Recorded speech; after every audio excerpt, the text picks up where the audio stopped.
In fact हम आखिरी generation थे जिन्होंने बाहर भी खेला है और डिवाइसेस का भी वो एरा एक्सपीरियंस किया।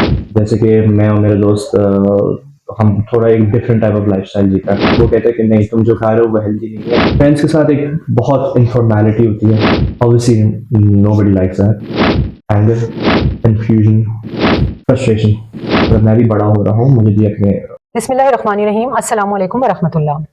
सच बोलना जितना मुश्किल होता है, उसको एक्सेप्ट करना उससे भी ज़्यादा मुश्किल होता है।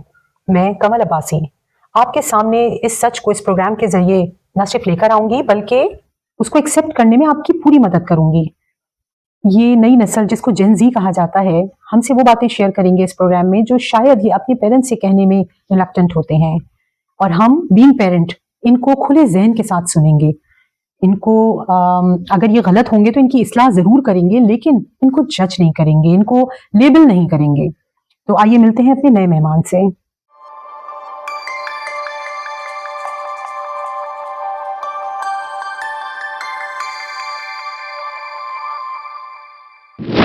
अस्सलाम वालेकुम वरहमतुल्लाह।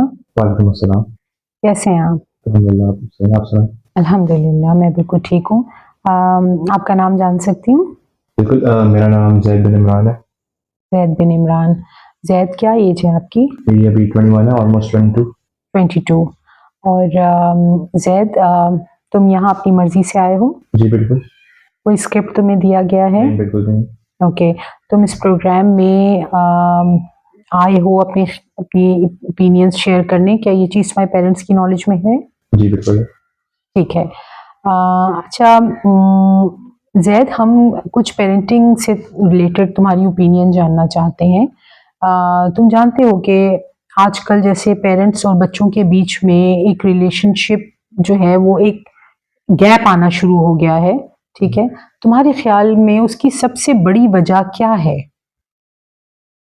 नंबर ऑफ रीजंस बोल सकता है वैसे तो, कि बेसिकली जैसे मेरी जनरेशन और फिर मेरे पेरेंट्स के बीच में जो गैप देखा जाए, बेसिकली 20-30 ईयर्स का गैप आता है। तो इसमें हम जिस माहौल में ग्रो अप हुए हैं, डिजिटलाइजेशन बहुत है हमारे उसमें, तो बेसिकली हमारी जो सोशलाइजेशन के एजेंट्स बहुत होते हैं, उसमें जो देखा जाए तो we basically have a lot of factors influencing our socialization. तो उस सेंस में the way we grow up is very different to the way we हमारे पेरेंट्स जिस तरीके से बड़े हुए वो होता है। तो उस लिहाज से we turn out to be different people, और वो भी थोड़े डिफरेंट होते हैं। और फिर वही बात आती है, जो चीज़ें हमने एक्सपीरियंस की हैं वो उन्होंने नहीं एक्सपीरियंस की, तो फिर उसमें एक सिमिलर एक कनेक्ट ढूंढना वो मुश्किल हो जाता है। तो ये भी तो है, पॉसिबिलिटी है कि उन्होंने जो चीज़ें एक्सपीरियंस की हुई हैं वो तुम लोग नहीं कर रहे। बिल्कुल, ये भी है। तुम लोग तो जब बॉर्न हुए हो तो तुम लोगों के हाथों में डिवाइसेस थे। इनफैक्ट हम आखिरी जनरेशन थे जिन्होंने बाहर भी खेला है और डिवाइसेस का भी वो एरा एक्सपीरियंस किया। Do you think so? I do think so. मैं पर्सनली अगर मैं बताऊं अपने एक्सपीरियंसेस से, तो फिर मुझे याद है मैं 12-13 साल की उम्र में बाहर गलियों में खेलता हुआ आया हूँ वगैरह वगैरह। फिर मुझे फिजिकल एक्टिविटी थी उस जी वक्त? जी थी, बिल्कुल थी। और पेरेंट्स के साथ रिलेशनशिप भी था?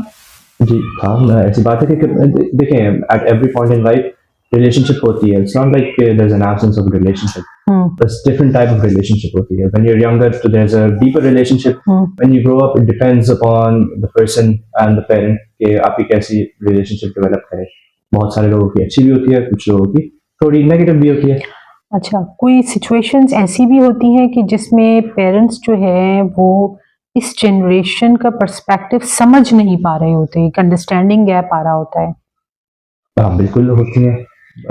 कौन सी ऐसी सिचुएशंस होती हैं जिसमें पेरेंट्स समझ नहीं पा रहे होते बच्चों को, स्पेशली तुम्हारी एज के? देखा जाए तो फिर थोड़ा बहुत मैं बोलूँगा,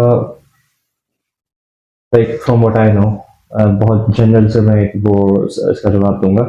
जैसे कि मैं और मेरे दोस्त हम थोड़ा एक डिफरेंट टाइप ऑफ लाइफस्टाइल जीता है।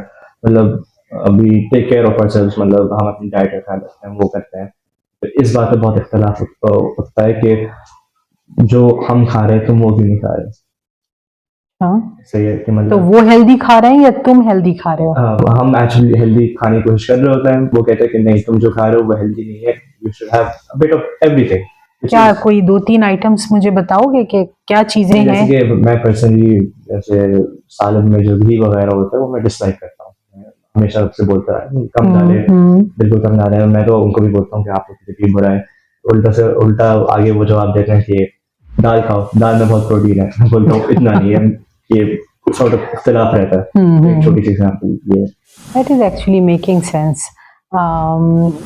और इसके अलावा कोई ऐसी सिचुएशंस लाइक एंगर हो या कोई ऐसा इमोशन जिसको पेरेंट्स नहीं अंडरस्टैंड कर रहे बच्चों के?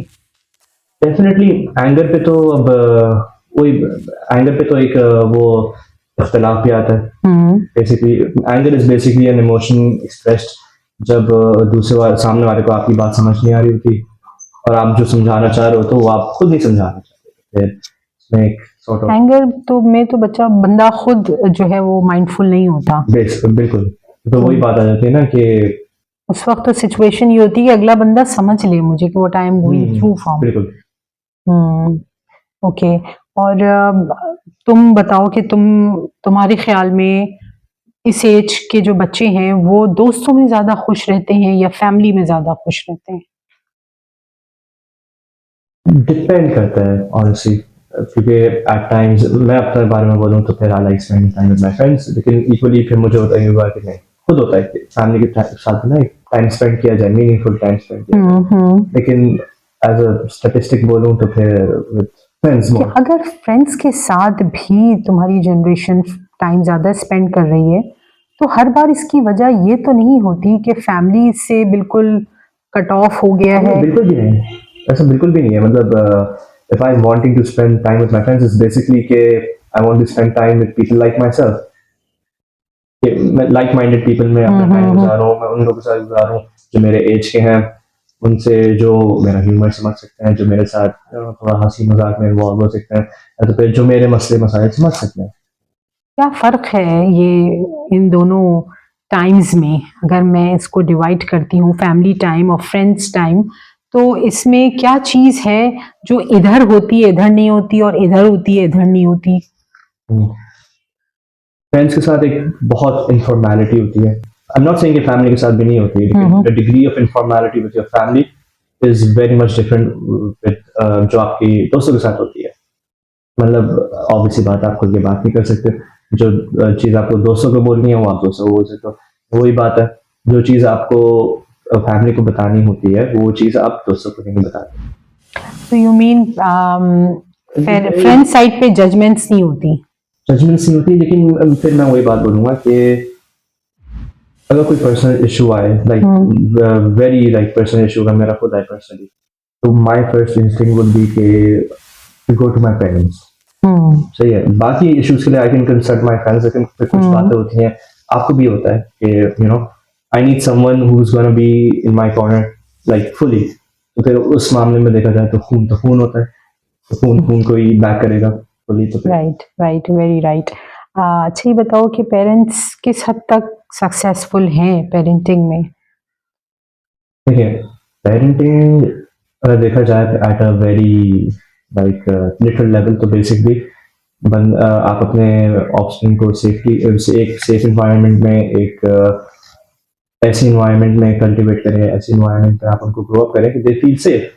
तो अगर सेफ्टी वाला ऑब्जेक्टिव रीच हो रहा है तो that is the most important need जो फुलफिल हो रही है। बाकी जो आती है वो फिर वांट्स में आ जाती है मेरे नजरिए में। You want your parents to be on your level, you want your parents to you know. ये टॉप 3 कैरेक्टरिस्टिक्स तुम बता रहे हो एक सक्सेसफुल पेरेंट की। ओके, फिर मैं बोलूंगा पहली तुमने बताई मुझे कि फीलिंग सेफ विद देम। हाँ उनको एक सेफ स्पेस उनके लिए क्रिएट किया जाए। दूसरा तुमने बताया कि एक बॉन्ड उनके साथ होना चाहिए जिसमें वो एक आके अपने दिल की बात, अपने इमोशंस शेयर कर सकें। तीसरी एक और क्या कैरेक्टरिस्टिक है जो आजकल के पेरेंट्स में अगर देखी जाए तो उनको सक्सेसफुल पेरेंट कहा जाएगा? आई वुड से कि फिर तीसरी जो कैरेक्टरिस्टिक होनी चाहिए दैट शुड बी एक sense of commitment. Like sense of commitment आपके पेरेंट्स में कि they are fully committed to providing for the child. Providing what? Providing for the child में बहुत सारी आती है। इमोशनल स्टेबिलिटी आ गई, फाइनेंशियल स्टेबिलिटी तो ऑब्वियसली गिवन है, लेकिन मैं उस एज में भी हूँ कि इंडिपेंडेंट भी होना चाह रहा हूँ। तो फिर वही बात है कि वही अंडरस्टैंडिंग वाली बात आ गई है। राइट। अच्छा, क्या फील करता है तुम्हारा एज ग्रुप जब पेरेंट्स की फाइट होती है? Obviously nobody likes that. जब एक आपके पेरेंट्स के बीच में फाइट हो रही होती तो in general I would say the consensus of the opinion is के you side with one parent or you don't side with one parent, but you basically want them to stop fighting on that Yes. stuff. And nobody likes that. It's not good for anyone. क्या नाम दे सकते हो उन feelings को जो उस वक्त बच्चे फील कर रहे होते हैं? Anger, confusion, and a sort of frustration. Frustration of feeling helpless. Yes, somewhat. क्योंकि वही बात होगी जब दो बड़े बात कर रहे हैं तो फिर कुछ कर नहीं सकते और you actually want to stop them कि प्लीज फाइट ना करें। ये बहुत फ्रस्ट्रेटिंग होता है बच्चों के लिए। तो वाइस वर्सा बताओ, अगर इसी तरह पेरेंट्स का एक बहुत अच्छा रिलेशनशिप है, एक हैप्पी हाउस होल्ड है और बॉन्ड देख रहे हो तुम पेरेंट्स के दरमियान, तो इस चीज को बच्चे किस तरह रिसीव करते हैं, उसका इम्पैक्ट क्या होता है? इसका इम्पैक्ट एब्सोल्युटली बहुत प्रोफाउंड होगा, बहुत पॉजिटिव होगा। कि वही बात हो गई कि अगर आप अपने फैमिली में दो पेरेंट्स को हैप्पी देख रहे हो तो वही बात है कि बड़े होके आपके सामने भी एक रोल मॉडल होगा, एक मैरिटल रिलेशनशिप आपकी नजर में वो होगी, the positive relationship that you must maintain. वो एक सॉर्ट ऑफ एक बेंचमार्क बन जाएगा कि अगर मैं भी बड़ा हो रहा हूँ, मुझे भी अपने घर वालों के साथ, अपनी वाइफ के साथ ये रवैया क्या करूंगा मैं। That's very positive. और मेरे लिए ये चीज़ बहुत मैंने आज सीखी तुमसे बाय द वे कि हाँ, बच्चे ये चीज़ भी देख रहे होते हैं कि रिलेशनशिप को केटर कैसे किया जाता है, उसको लेके कैसे चला जाता है। कि अगर कोई रिलेशनशिप है आपकी लाइफ में, लाइक तुम भी अब अगले 5 साल में सपोज तुम्हारी फैमिली लाइफ शुरू होती है, तो एक अच्छा रिलेशनशिप में क्या चीज़ें होती हैं, मतलब उसके डूज एंड डोंट्स क्या होते हैं, ये तुम अपने पेरेंट्स से ही सीखोगे ना। सो ये चीज़ बड़ी इंपॉर्टेंट होती है जिसको कहीं ना कहीं पेरेंट्स जो हैं वो शायद भूल जाते हैं, उनके माइंड से बिल्कुल ये बात भी आउट ऑफ माइंड हो जाती है। बात ये भी कहने की जरूरी है कि मतलब हमारे पेरेंट्स हमसे बहुत कुछ एक्सपेक्ट कर सकते हैं, लेकिन वी फॉरगेट एट टाइम्स के वो भी अपनी पहली जिंदगी ही जी रहे हैं। फिर अगर हम एज इस तरह तो गलतियां कर सकता हूँ मैं, तो वो 45-65 साल की उम्र में वो क्यों नहीं गलतियां कर सकता? गलती का कोई एज से ताल्लुक नहीं होता, इंसान हर एज में गलतियां करता है और सीखता रहता है। बिल्कुल, पहले अब टाइम है ना living this life. Yes, being a parent. Okay.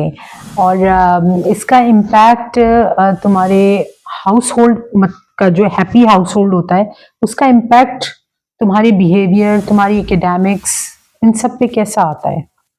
Obviously बात है, अगर आपकी जो रेस्टिंग एनवायरनमेंट जो घर होता है, आपका एक रेस्टिंग एनवायरनमेंट है, अगर उसमें पीस है तो you are definitely more productive, you are not torn apart. अगर मैं यूनी जा रहा हूँ, अगर मैं अपने एकेडमिक्स को देख रहा हूँ, तो फिर at the back of my mind there's nothing holding me back. I'm definitely being more productive. I'll speak for the general population. Of course. Thank you so much Zaid for coming. जैसे कि आप लोगों ने देखा कि जैद ने एक बहुत ही इम्पॉर्टेंट मैसेज आजकल के पेरेंट्स को दिया है और इसकी तरफ तवज्जो देना मेरा ख्याल है हर पेरेंट्स के लिए बहुत ज़रूरी है। और वो ये कि एक आइडियल रिलेशनशिप के तौर पर ये बच्चे अपने पेरेंट्स को ही देख रहे होते हैं और जब ये अपनी फैमिली लाइफ शुरू करेंगे तो इनके जहन में जो एक फ्रेम बना हुआ होगा एक हैप्पी रिलेशनशिप का, वो अपने पेरेंट्स का ही होगा। अगर वो घर में नेगेटिव रिलेशनशिप देखकर गए हैं, वो कभी भी एक हेल्दी रिलेशनशिप अपने स्पाउस के साथ बनाने में कामयाब नहीं हो सकेंगे। और अगर उन्होंने एक हैप्पी हाउस होल्ड देखा है और पेरेंट का एक हेल्दी रिलेशनशिप देखा है, तो वो भी उनके लिए आसानी होगी अपने स्पाउसेस के साथ एक पॉजिटिव और हेल्दी रिलेशनशिप बिल्ड करने में। तो इस बात का ख़ास ख्याल रखें कि आपका और आपके स्पाउस का रिलेशनशिप पॉजिटिव और हेल्दी होना चाहिए, क्योंकि आप ही अपने बच्चे के रोल मॉडल हैं। इंशाल्लाह बहुत जल्द हम अपने नए पॉडकास्ट में मुलाकात करेंगे एक नए जेनजी से। जज़ाकल्लाह।